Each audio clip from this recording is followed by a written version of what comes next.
WBISLP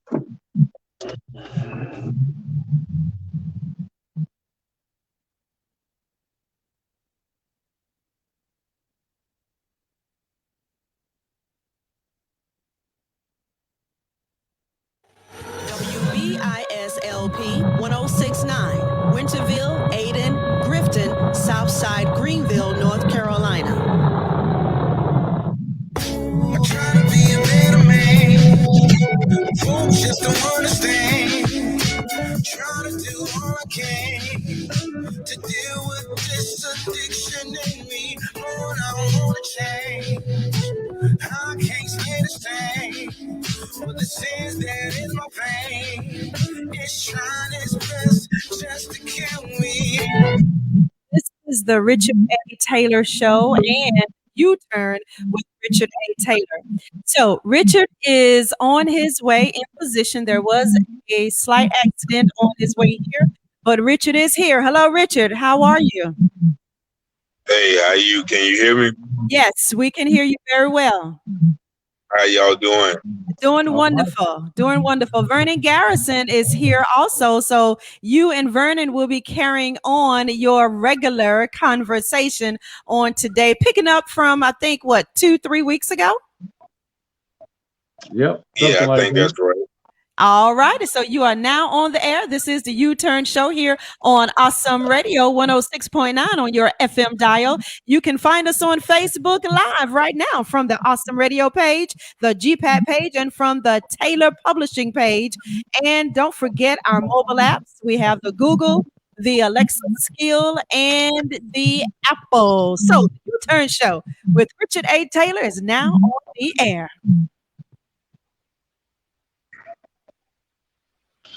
Yeah, good evening, everyone. I'm sorry about not being in position. It was an accident on 13, Highway 13, very bad accident. And it caused me to think, though, because I normally leave about 8 o'clock. This time I left about 8:15. When I rode up on the scene, the cars, they've been there about 5 or 10 minutes. So I started to think, wow, I'm going to be late. I thought about it. I said, wow, if I left at my regular time, that could have been me. So you just got to always look at the silver lining. But how you doing there, Mr. Garrison? What's going on, big guy? Boy, I see you rolling in like Batman. Yeah, like man. Batman coming out the cave. Yeah, man. Yeah. Trying to get there, man. Thank God, man. How you been? Hey, man, I haven't found any shortcuts, man. If I found somebody to call you and told you about it, man, you know, I just grind and keep my head up and try to stay prayed up and protected with all this is going on in the world today, man. Yeah, man. We got to. So I see you got your Marvel shirt on. Yeah, I just happened to, I wanted to find a more presentable shirt, and I reached into the clothes basket, right? And I said, oh, there's a black shirt. It's perfect. It's straight black. And then I put it on, and I just had to be a Marvel hero tonight, man. It felt that way. Okay. Well, yeah. So let's continue on, man. I know you got some good stuff to go with today. I'm ready to go right now. And my first question, okay? It's almost like I got to pull it out of my hat back there. My first question, I'm sure everybody wants to know, when you've had vices in your life, as strong as substance abuse, as strong as peers that'll keep you locked in the system. I don't know if you were gang banging or not. I don't recall you saying that. But when people have had those vices and those levels, I don't know if I'm talking too loud. Maybe Mr. Kilo let me know. But when people have had those things in their life, and you turn your life around and you get free from those things, what helps you stay out of trouble more? The punishment that you receive from law enforcement, I would say double punishment, because the penal system, the jail system is just a part of the criminal justice system, and then it's peppered with a little racism in there. What keeps you stable more? Your Christian beliefs, your foundation in God, the Lord, or the fact that you've been there and done that and you ain't trying to do that again? So is it the fear of doing that stuff over again, or is it the fear of the Lord, or is it just you smarter than that now? What's holding you up? Yeah, it's a little bit of both. You have to, continue to do everything different than you have in the past. I've heard someone say the other day when we were talking about substance abuse is how you have to change everything. And by everything, that means, the people you hang around with that, are normally engrossed in those type of things, the places that you used to go or that you would go now, that those things are very prevalent in, and the things that you do. You have to replace those things with positive things, and you have to stay busy. So with me coming out of the recovery program in March of 2020, which was last year, I just made up in my mind that I was going to stay busy. I had the time to reflect off all of those things as far as, the legal system, the legal punishment I had to endure, the pain and the hurt that I've inflicted on my family, the time that I lost being, engrossed in substance abuse time, special events that I missed or was there but wasn't there mentally, wasn't there, emotionally, because, my thoughts were, when is this thing going to be over so I can go and, get a drink or get some drugs. So you just basically have to, once again, just find other things to occupy your thing. And, there's so many people out there that will try to help you when you're in your addiction, but because you are in that addiction and your main focus, your main obligation is to that addiction, you see those people that are trying to help you as almost an enemy or in opposition to the things that you want to do, because, they trying to bring you out of that. But in your mind, no, this is, they're trying to stop me. I need this, I need this to cope. I need this to cope. So now, being that, you're clear and sober minded, you're able to see the real people who are really there for you, and the real people you need to connect with. And you see those same people that were there for you in your addiction. And by there for you, meaning, okay, always coming to hang out, always providing you with drugs, always giving you company when using drugs. You see those people as, not the real enemy, because, most of the people that I think about and that are still in active addiction, I pray for them. I don't see them as enemies. I actually feel sorry for them. I was thinking about that actually today, about, a couple of very special friends that are still in addiction. And I was just like, man, I'm just thinking of calling them and say, man, come on, man, snap out of that. We need you. We need the real you. So, I think it's a little bit of both of, having that. And it's not even a fear for me, because, I know I'm not, never going back that route with the help of the Lord, the Lord willing. But it's more of me is the positive things I've begun to experience, the positive relationships, meeting people like yourself, meet yourself and Aquila, I would have never be in this position to meet people like you and have this show if I was still in addiction. So I'm beginning to see all of the benefits of addiction. And as the scripture says, the Lord will restore those years that the locust and the cankerworm have eaten up, and I'm beginning to see that now. So that's what keeps me grounded is, the bright future and the bright promises that, the Lord has for you when you do the right thing. What are some of your plans? You said a little bit of both when it comes to, I guess, our social services, meaning the judicial system, the social services, the mental health services, all of this system that we have here in society.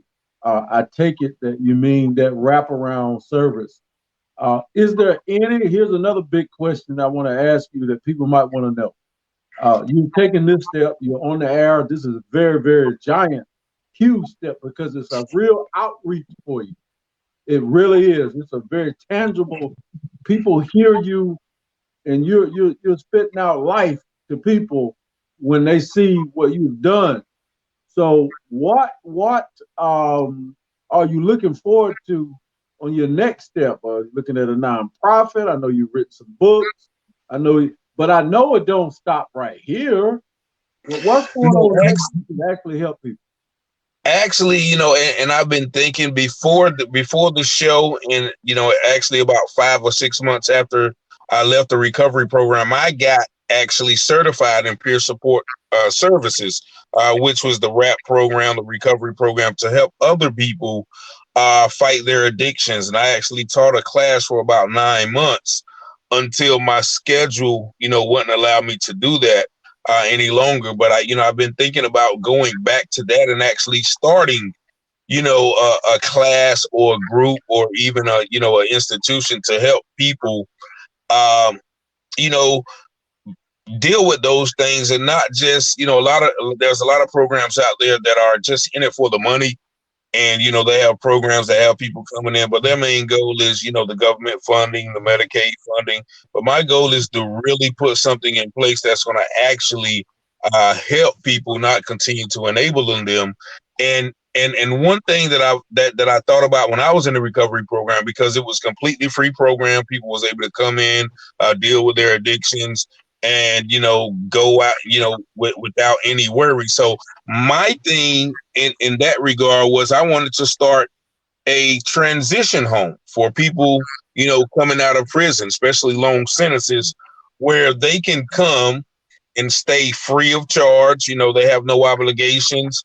But during their stay, they will learn certain, life skills. They will have to take classes. They will have to, do work around the facility and just make that transition. Because speaking with several inmates, there is a post-traumatic syndrome that is associated with prison. I hear a lot of inmates coming out and having to adjust, especially from long sentences. I spoke to a guy last night who did 33 years, and he spoke about getting out. And when he got on the bus from the prison, he actually went straight to the back of the bus so he can see everybody who come on, so he can make sure nobody was bothering him. And then when he got out in the bus terminal, he walked around the people, and he got nervous when people were walking so close to him, because in prison, when people walking so close to you, you're in danger of being harmed. So he talked about that, and that just let me know that inmates need a transitional period to acclimate towards society, rather than just getting out, being forced to get jobs. They might have children, they might have obligations, child support, and they're thrust into the society without dealing with, that inner turmoil, that inner suffering, that inner oppression that comes with locked up. So my plan is to have a place where they can come, 3 months to get acclimated. And after that 3 months, I have a job lined up for them, and where they can, go and work, but they still have to adhere to certain rules of the house, still have to be drug free, still have to take certain courses for that 3 months. And once again, they're still living rent free. So after that 3 months, they'll be able to, save up, a bit of money. And then if they will want to leave the program, they will be free to. And then, if they didn't feel secure or didn't feel, that they were ready for an unstructured world, they can still stay at the facility, if beds were available, and pay $200 worth of rent.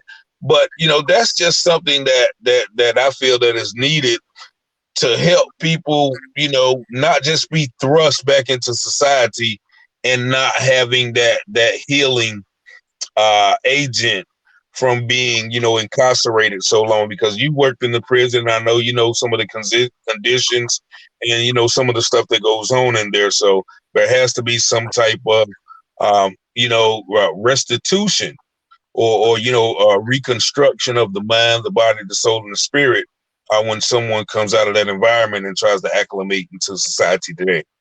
Let me ask you this. I want to get a little deep here. Personally, I've experienced it in my life. Substance abuse. Dad was a serious alcoholic, but I loved him. I loved my pop to death, boy, I tell you. We ran a shot house together. And when he got drunk, I collected the money from the card games that was going on. He had a substance abuse issue, and it didn't make him less important to me. As I was growing up, I mean, if he was outside falling down drunk, I'd go pick him up. I drove the car. 14 years old, I would pick him up and drive him home from another shot house. But he was my dad. That's God rest his soul. But I want to say, and then I had another family member, my sister's husband, who had a drug issue.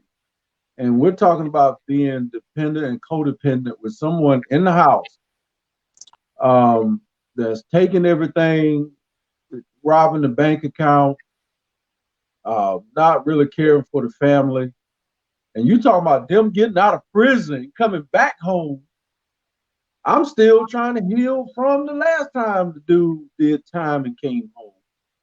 So you got families that are in that position. So maybe you can speak on that. But well, let's do that, because I got another question for you that's similar to this. But what if somebody is coming home right now? Man, do I change the bank account? Do I give the credit card? How does that person prepare? And be straight up, man. Don't shoot me nothing. How do they get prepared for Nate Dogg to come on back in the house? And Nate Dogg then change his name to Nathaniel like it actually is, or is he still Nate Dogg? Yeah, and that all comes with discernment. People know their relatives when they are on substances or when they are not on substances. Just like you said, like some people still see the person as their mother or father that loves them, no matter how drunk they get, because that's just that bond. But then you have those people who are great fathers, great mothers, great brothers when they are not, under the influence. And then when they get under that influence, they turn into monsters. And then the people, who have to deal with that, they know the person when they see him. Okay, well, he's straight now, so we can act this way. Okay, well, he's drunk now, or so when he's using now, so put away all of the, keep an eye on him, because last time we went to sleep and the DVD player was gone. So don't go to sleep when until he goes to sleep. So you have to take those kind of measures, but once again, you don't want to throw them away. But then there are, unfortunately, sometimes where you do have to distance yourself from people because they put you in harm's way, and you trying to help them only enables them to use you for shelter, for money, for gain, to use you, to sign off on things for them, though. So you got a lot of people who comes out that have not changed, and then you got those, who want to change, but once again, the odds are stacked against them. So those are the people that you really have to really, really, focus your attention on how can you help them. But then you got those ones who are, like you said, like Nate Dogg. Sometimes they are lost causes, and there's nothing you can do for them but separate yourself from them, and then hope that separation gives are the catalyst to make them change. With the loss of their family member, of their daughter, and things like that. My situation, I talked to my daughter who's now 13. I talked to her about my substance abuse, and I haven't been a great father. And, I feel like I've been hard on you sometimes. I've been frustrated. And she said, no, you haven't, and, that's from her being, 13 now to probably the age of 6 or 7. I would always be around. I would be at her games. I would come to eat lunch at school. I would take her to practice, take her out to eat in school. But, in my hindsight as an adult, I see the things that I could have done better. But she sees no wrong in me. And that, a lot of children have that mindset. Well, no, that's daddy. I love him. That's mama. I love him. No matter what she do, they can do no wrong. And that's good when they have that mindset. But also they come to a point when they begin to realize that, if as they get older, they can see, there's something wrong with him. He's not himself today. When we come back after this break, I got a big question. And I want you to think about it. You don't have to answer now, because I think we got about 45 seconds before the break. I want you to Okay. tell me who you know got out, coming home, trying to do the same thing they were doing before they got in and do it better. Is there anybody that don't care going back and forth? And how will you determine if there is somebody that they just had a bad day and they going off, jump off the deep end? Or, how do you read a person like that? Don't answer now, because you got about, I'm gonna let you go ahead and close it out and go to break, because Yeah, you're listening to Awesome Radio 106.9 on your FM down. Stay tuned for more of the U-Turn Show with Mr. Brennan Garrison and Richard Taylor.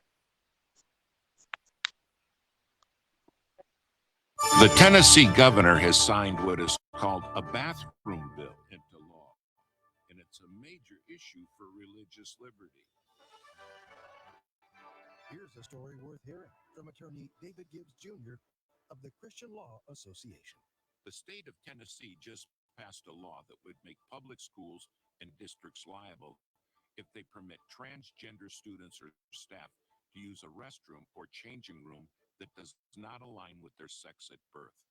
Under the new law, a student, a parent, or an employee can sue the school or district for monetary damages if the school or district is found in violation of this law. We are monitoring this carefully at the Christian Law Association. We have teachers who are being told to put students into changing areas with opposite sex other students, and they're asking, in our faith, can this be made to happen? Pray for this Tennessee law and pray for other states as they're addressing this issue. The legal landscape is certainly changing for Christians, so let the Christian Law Association be your compass and guide. Free legal resources are just a click away at christianlaw.org. For example, you'll find legal brochures, case updates, our e-alert newsletter, and a complete publication catalog, all at christianlaw.org. Everyone has a religion. This is Ken Ham on a mission to call the church back to the authority of God's Word. Studies often say the majority of young people in America are nuns, that they don't really have a religion. But that's not true. Everyone has a worldview through which they view the world. That worldview is based on beliefs people have about who they are, where the universal life came from, and how they should live. And a worldview doesn't just come out of nowhere. It is founded in the beliefs people have about their existence and reality. And those beliefs are accepted by faith. And that means everyone has a religion founded on something. The question is, do they have the right foundation that produces the right beliefs? Well, that's for tomorrow. Learn more when you visit our website at AnswersRadio.com and plan your visit to the ARC Encounter, where children 10 and under are free this year at AnswersRadio.com. I broke off my knob at 106.9 FM to Awesome Radio, and I'm glad about it.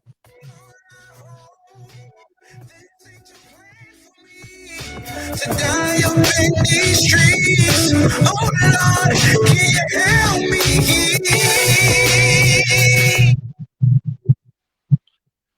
me? Yes, we're back at 106.9 FM on your radio dial. I am your host, Richard Taylor, back in the studio with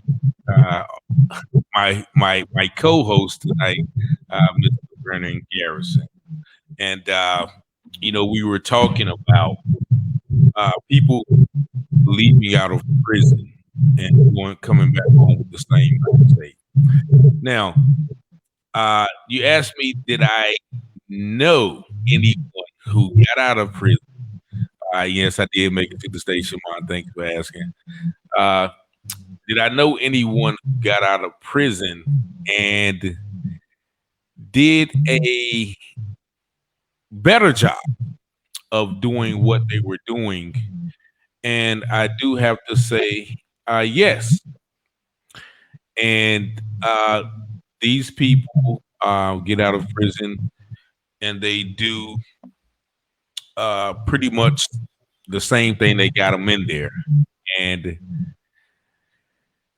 they actually, have progressed in the legal lifestyle, and unfortunately, though, they end up right back in, and that's the recidivism part about it, because there's no wrong way to do crime.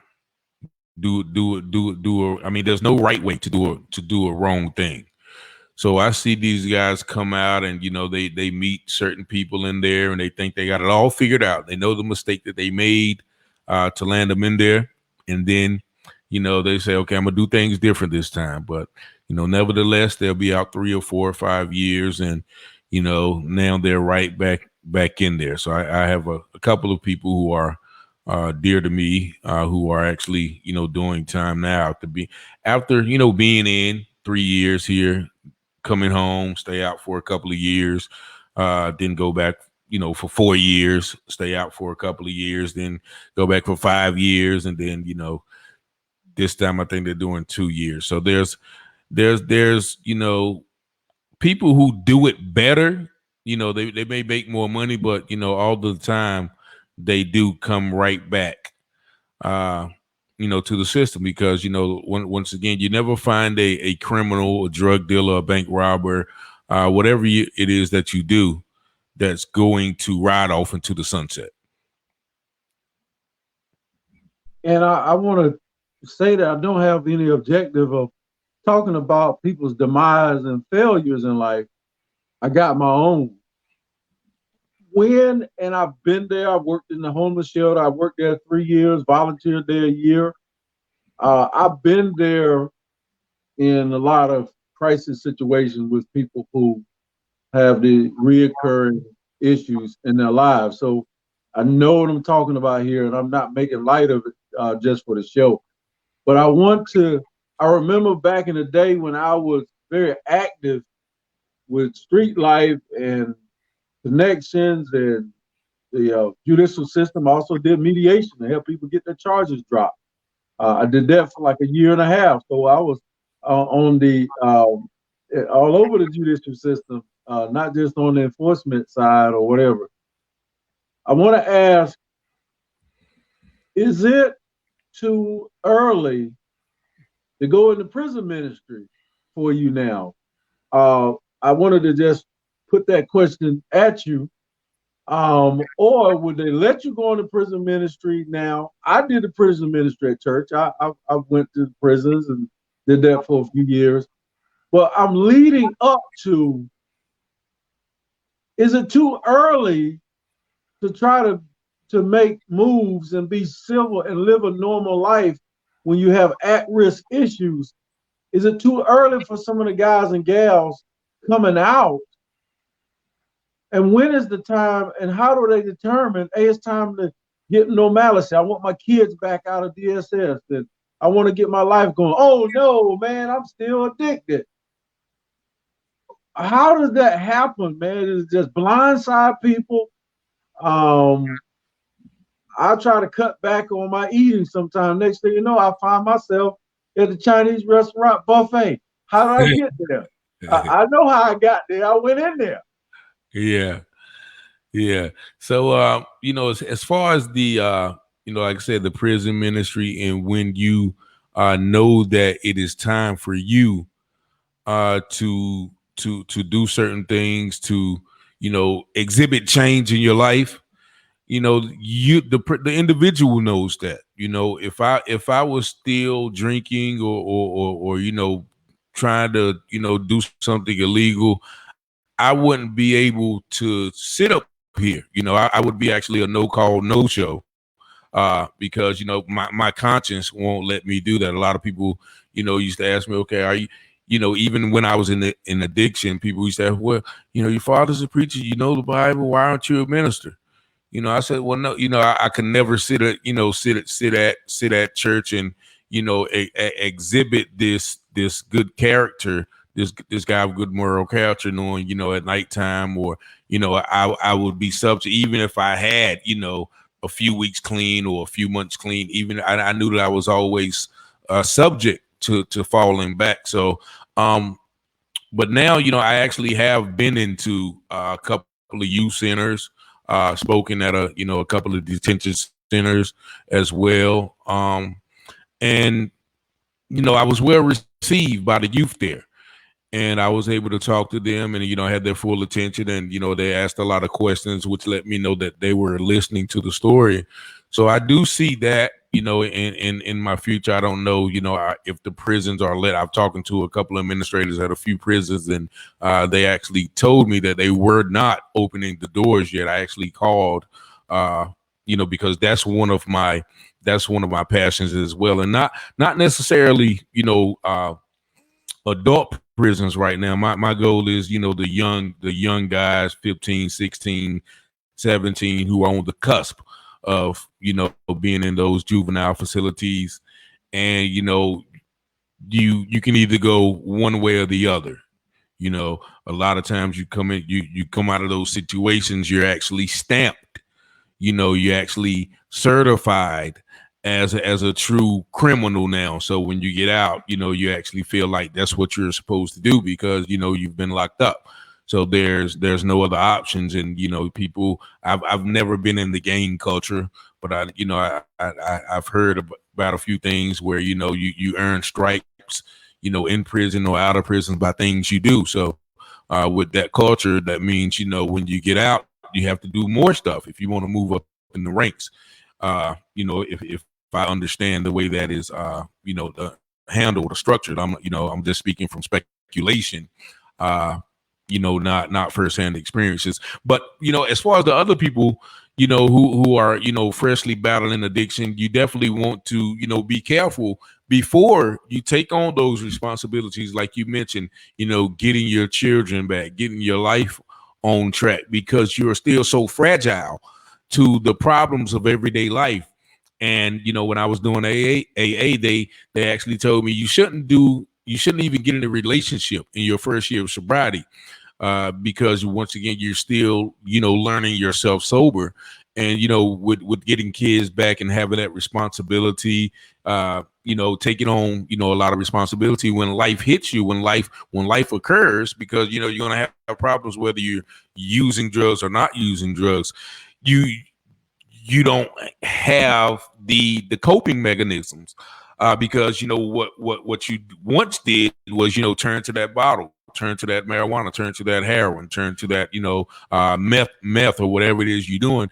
And so when life hits, are you strong enough to say, wow, I really can't, this is really troubling me, so I don't have that substance to run to, or well, I do have that substance to run through, so that's what I'm gonna do. So there's a fine line when you're trying to build your life up, but most importantly, if you do have a support system, a mentor that you can call, that is very, that is very progressive when it comes to trying to get your life on track. The audience that they might audience.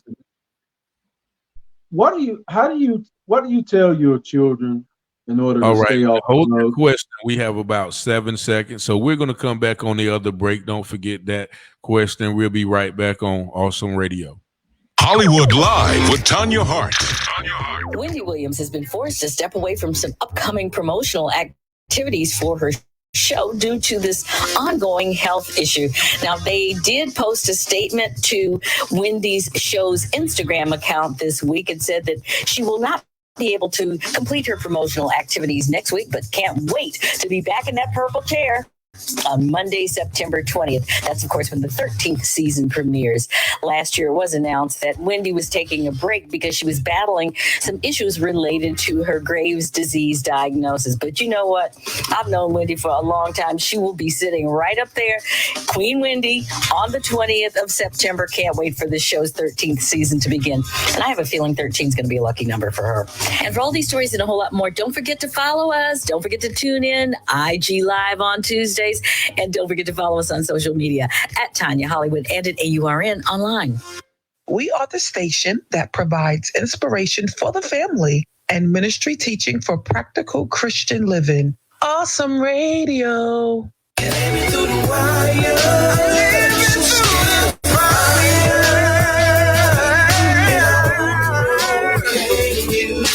Set me. And we're back on the last segment.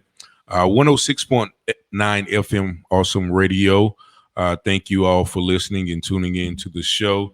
Just a couple of comments that I saw. Carolyn Pickett, Richard, always great information. Margaret Barnes is enjoying the show. And my brother Malcolm Stewart gives me a fist bump and a clap. I thank you all and all the listening audience that tunes in every week, whether you're listening live on the air, whether you're listening live on Facebook, or whether you go back and watch the shows. I really want to thank you guys and appreciate you for, taking time out to join and interact with us on the show. Don't forget, this is a call-in show, so if there's any questions that you may have, feel free to call in the live line 252-756-2008. And once again, we're here with my special co-host, Mr. Vernon Gash. I was listening to that thing about Wendy Williams. Never been a fan of Wendy Williams, but I do wish her good health with that Graves' disease. I think they said, I don't have any information on that, but definitely I want to wish everyone good health. So back to the discussion. Mr. Garrison, what was that question that you were going into on the way to the break? Group homes and level 2 and 3 group homes I did. And it was tough, man. It was tough being a mentor, a stepdad, if you will, a big brother, an uncle to some. It was tough. And I had a lot of ways that I talked to young people, and I still do. But you, on the other hand, you got a take on this that I want everybody to hear.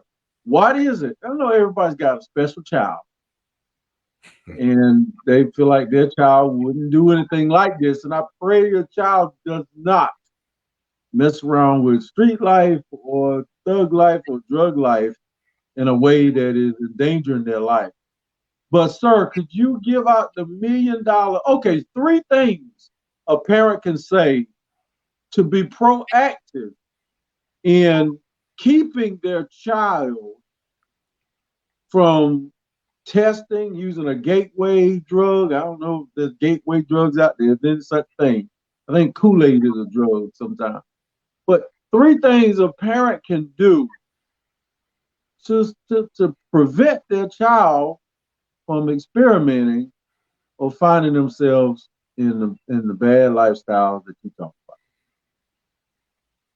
about. Okay, now that is $1 million or $1 billion question, because there is no handbook. As I always say, I had the, once again, prototypical home, mother and father there every night, no drinking, no drugging, very involved in the church. So there was no, indication that I was even, that I would be smoking marijuana at 12 years old. There was no indication, by the age of 15 or 16, I would be doing some of the things that I done. It was almost like overnight. So in hindsight, though, I would say the best thing to do is to have those talks. Just it's no particular thing that you can say, but to be able to discuss it. When you're looking at movies where drugs are being used, when you're listening to songs when they're advertising drugs, have those conversations. I have, and me, I tell my daughter, all about, my addictions, my having to go to recovery, the consequences of using drugs, the legal consequences, the health consequences, the mental consequences of doing those things. So my thing is to be open, with the children, and don't act like those things don't exist. And most of all, don't act like it can never be your child, because, a lot of people think, okay, well, my child, once again, like you said, my child will never do this, but you have no idea, especially today in this society, what kids are being exposed to when you're not around. And, that was my thing. My parents had no idea. They were at work. They thought I was at football practice. They thought I was at school, and I was ducking school with some older guys, doing things that they had no idea of. And so, you just my thing was just to be honest, and and in retrospect, and in writing my third book, Son of a Preacher Man, I was talking and asking my father about his life, and in doing that, I realized that his life from about 12 or 13 to about 19 mirrored my life in so many ways. But however, when I was born, by the time I was born, he had already become a minister. And so therefore he never talked about those times. And I'm not saying if he would have talked about, those instances, that I may have not went that way. But I can't help to think, but sometimes, hey, if he would have been, more open about, now he would tell me not to go around certain family members. He would tell me to not hang in certain places, but he wouldn't say why. And so, that once again, that just, okay, that's my family. I want to go with. I know what is so bad about it. I wanted to see why he don't want me to hang around them now. So there's just a level of honesty, and I know in retrospect, and as being a father now, that he was just trying to keep me from those things by keeping them from me. So once again, as my mother, as my mother Letta Taylor says right now, don't say what your child won't do, because once again, like I her sweet little Richard, was doing all these things and she had no idea. So she's experienced it firsthand. Like, what did I do wrong? Where did I go wrong? And it was nothing they did wrong. It was all, it was all on the child. But when you have those discussions with your child, with your children, at least they would have, the introspection of someone who knows more than them about the topic, and when they begin to experiment, if they begin to experiment, or if they're ever tempted, by friends, they will at least, it won't be fresh to them. It won't be just like a deer in the headlights. They will have some information and be able to make an informed decision on whether they're going to go that route or not. All right, the big question of the night, I kind of saved this one. There are a lot of people who are not connected with the lifestyle, haven't been close to it at all. They have little thoughts about what it's like in that world, and the world where people are down and out, sleeping under bridges. Is sex, drugs, and rock and roll, or sex, drugs, and hip hop all a part of that drug culture?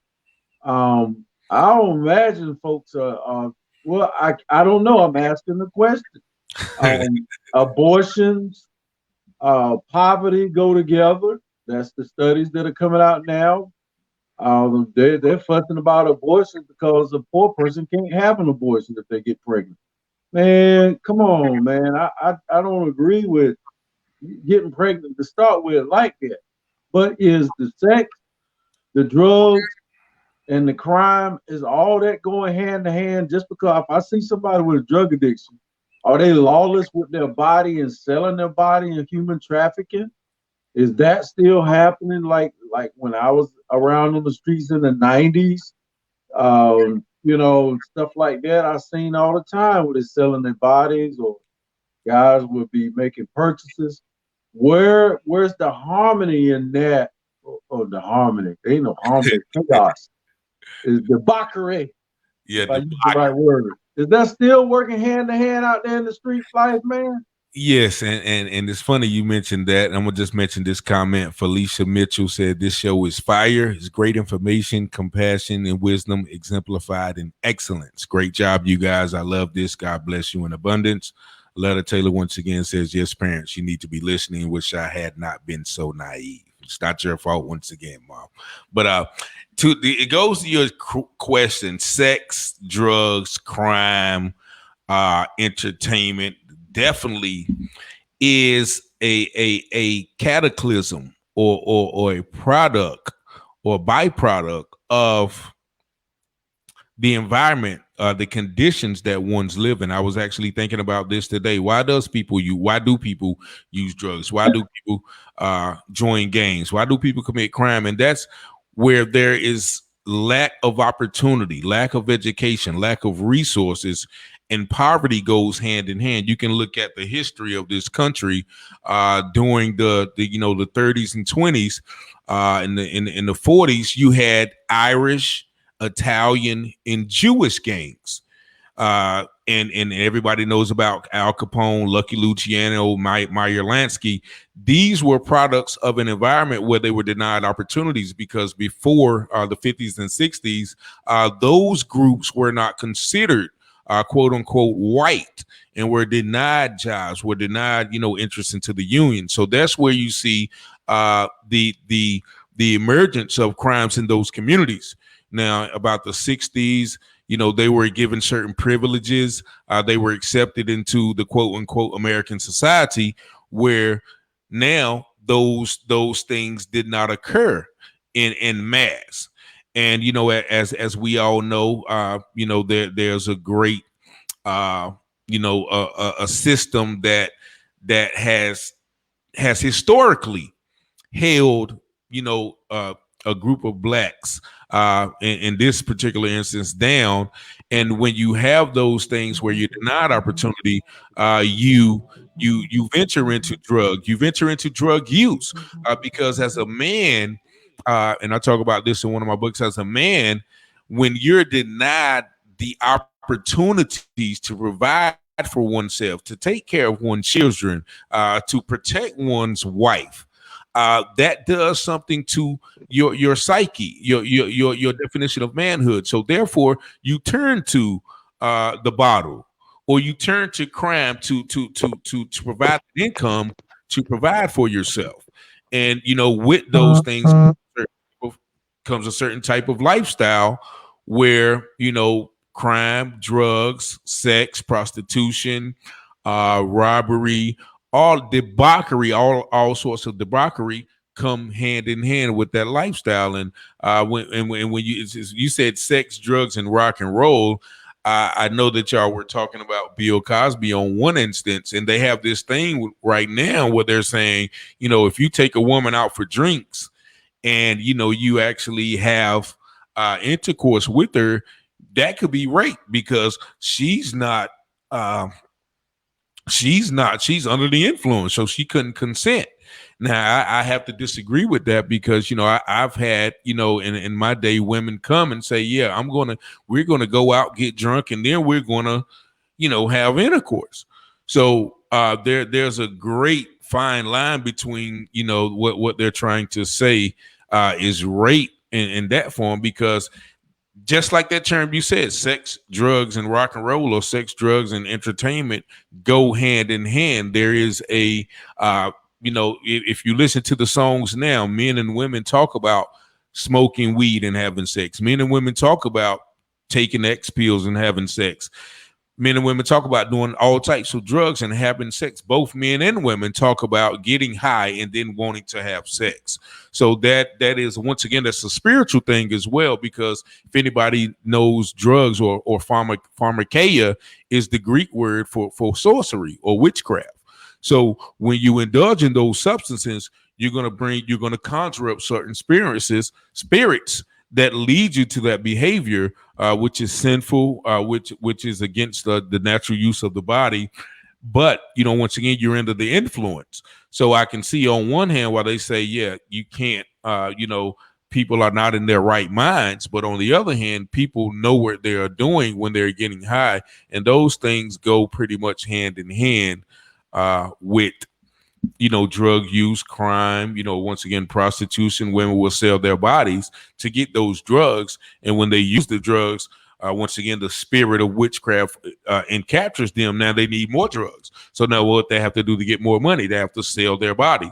And why, once again, are they on drugs to begin with? Because of, the family structure, the lack of opportunities, the lack of education, so many things that has destroyed the fabric of this nation. And it's just not in the black community, because the recovery program I was all my Caucasian brothers, and they had some of the most horrendous stories that I've ever heard in any black community as well. So this drug, sex, entertainment, music thing is not just relegated to a race. It's relegated to the humanity and the fabric of the society, and we see it, with the sexual confusion that we have, the sexual information, and all of those things go hand in hand with like you said, debauchery, and the most important thing is the turning away from the word of God. The scripture talks about this, where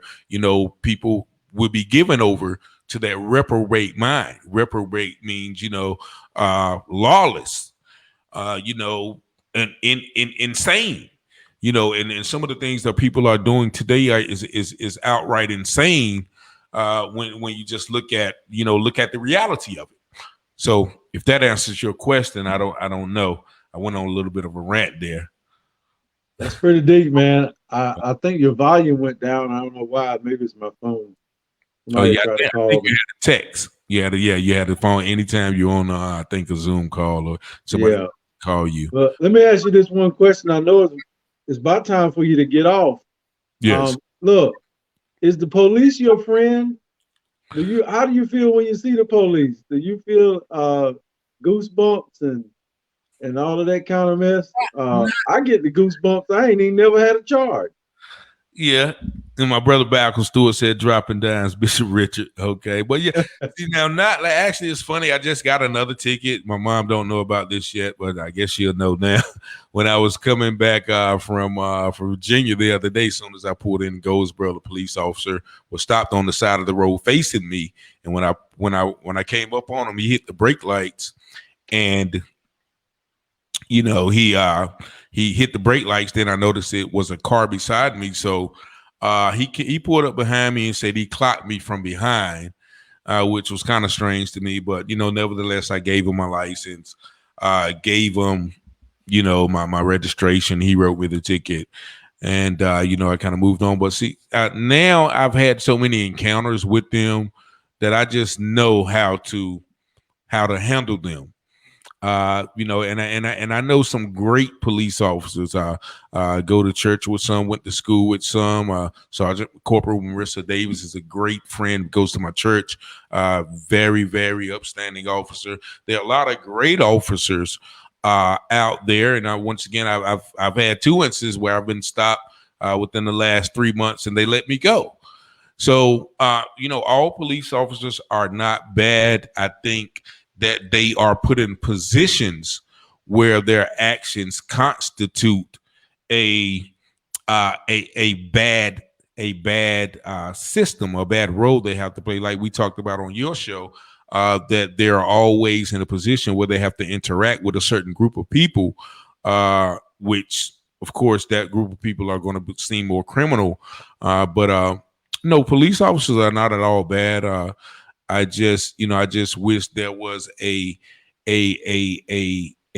equity in equity, which means a better ratio with the police and the people that they are policing, and the makeup of the demographics that they encounter would be more equal. I think all police officers should probably stay in the neighborhoods that they police. That's one solution, I feel, because then that develops a relationship with the people they encounter. Most of those incidents we see, police officers are coming in contact with people who they don't know. But if they know this gentleman, okay, well, yeah, I just saw him at the store. I just, he lives 2 blocks from me. I know his mother. He's not a bad kid. Now, he's smoking weed or he has some weed in his pocket. All right, but there's no reason, to be at such an alarm or high tense situations when certain circumstances are just traffic stops or, a domestic abuse call or, a possession charge. They don't need to be escalated. They will have less chance of being escalated if the police and the citizens have a better relationship, and that only comes with interaction, which only comes with police officers being in the neighborhood that they police. But we only have about 18 minutes, man, and this time goes so fast. Well, we want to thank you all for joining. This has been Awesome Radio, the U-Turn Show with a special guest host, Vernon Garrison. Make sure you tune in next week, and we will certainly see you then. Lord, I need you to smile on me. Lord, I'm pleading. Tell me where you want me to go. I want to be right with you. And oh Lord, You still there? Yeah, I'm still here. Oh, you hear me? Okay. Well, we still live on Facebook. I know you got to go. Or you have any more questions while we live?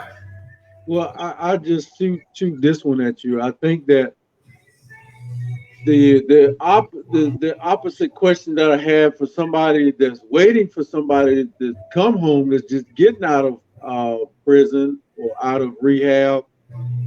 There's somebody in the house right now that needs to go to rehab. How do you confront that person? Oh man, I've done it. So I mean, not so many times, but you have. I mean, it's up to the person, man. You know, you try to break it down to them. You know, look, man, you're not the same person, man. You know, I know who you are, man, and this is not you, man. You don't look the same. You don't talk the same. You don't have the same confidence. You know, I've never seen you do things like this, man. Come on, man. You know, like, and it's like, you know, that person will actually sometimes get an attitude with you. You know, and because that's denial.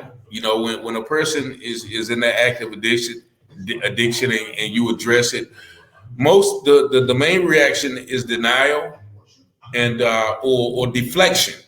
You know, changing the subject. So it has to be up to the yeah they hit you with the matrix. You know, so it pretty much has to be up to the person, man, because you know, I know in my own situation, you know, my mother and father, you know, my mother or, you know, close people would tell me, you ever thought about getting help? I don't need no help. Rehab, ain't nothing wrong with me. I ain't sleeping on the streets. You know what I'm saying? I got money in my pocket. You see me? You know, I keep a fresh haircut. You know, I got a car, I got a house. What are you talking about? Rehab, you know, and it was almost offensive, you know. But you know, once you come to the end of that rope, and you have, you know, you look yourself in the mirror and you see yourself, you see your actions, you see your attitude. Then there's only, you know, one person left to make the decision, and that's the person. So there's nothing you can really say to a person who is that deep in addiction that they don't already know. You know, and once again, they try to fool themselves, and they'll try to fool you too, with whatever it is that they say to you. I got an interesting question here. I've never been in that situation where I have been a part of a reunification, and this is gonna be my last one for the night. 14-hour day. But I'm glad I'm ending it on your show. Appreciate you, man. Appreciate you for stepping in too, man. Look. A father or mother reuniting back together after they have done time. What are they talking about? What are they just skipping over the subject? Hey, I've been gone for a minute. It's all right. Daddy's home now. Or, you know, let's say it's a little teenager, you know, a little teenager, right? Yeah, the teenagers when they're 8 years old nowadays. But what are they talking about? And you know, I literally would like to know, you know, like you talked earlier, very transparent with you and your daughter. But do they say, hey, Dad been away, been locked up, I'm sorry, forgive me? What are some of the feedback that you've gotten, or some of the things that you know about that? The kids reject their parents and don't get close to them, or, you know, give me a little bit about that. Put me to sleep, man. Put me straight Well, out. actually, it's funny because once again, I had this conversation with a young man at a church about maybe about a month ago. They was at a camp. My daughter was in Goldsboro, and I was talking to the 16-year-old kid. He said he was adopted.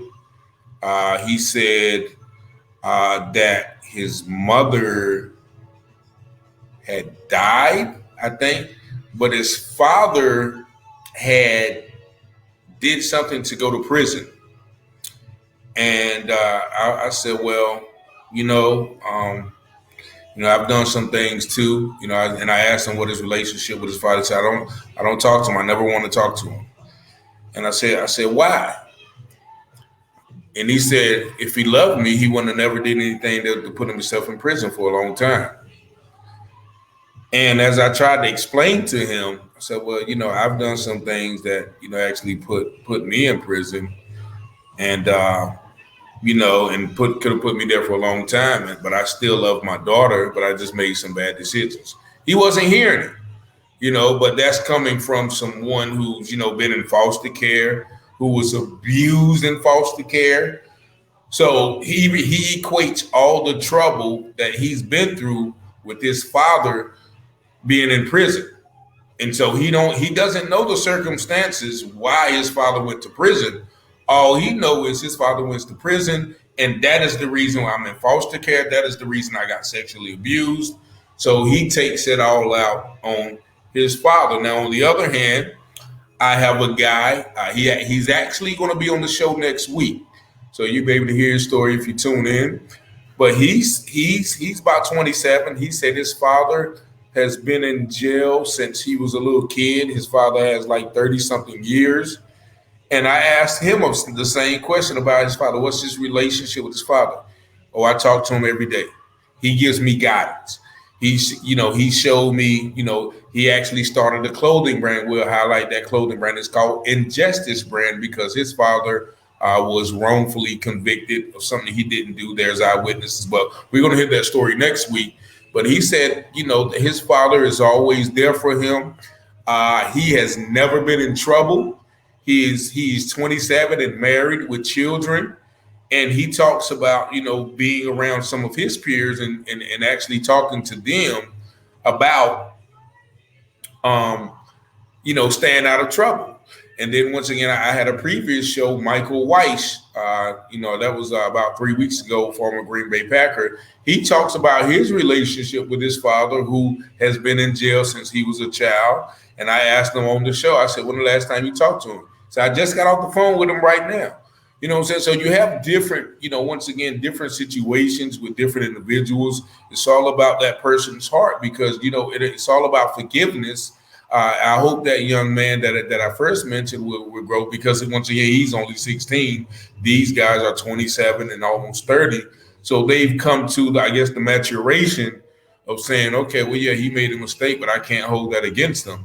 But, once again, their situation was not quite like the other man's situation. So, man, there's such a dichotomy on that.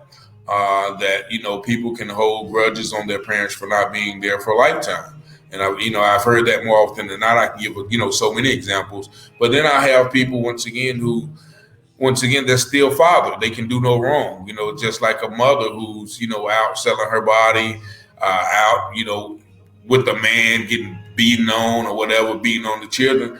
That some children know that's my mother and I love her. So. It just depends on each particular situation. Well, I say you're gonna find out your mama still love you when she get on you about that speeding ticket. So you better go ahead and you better go. I think I heard you say that now. Yeah. You better go ahead and handle your business on that. I had to put it out there, man. We got some smoke for you. I'm gonna hear about it. Well, maybe she went to bed though. Maybe we off the air. So now I said that on there. Right? Yeah, said that on there. Should have said that for off the air. But yeah, man, it's always a pleasure, man. Thank you so much for stepping in, man. And once again, I'm ready to do it again soon as we can have you back. Yes, sir, man. No problem at all, man. You see, I got a lot going on the inside, man. Oh yeah. Appreciate you, man. I appreciate you, man. Thank you so much. Thank you guys for tuning in and join us next week right here on the U-Turn Show. You guys have a good night.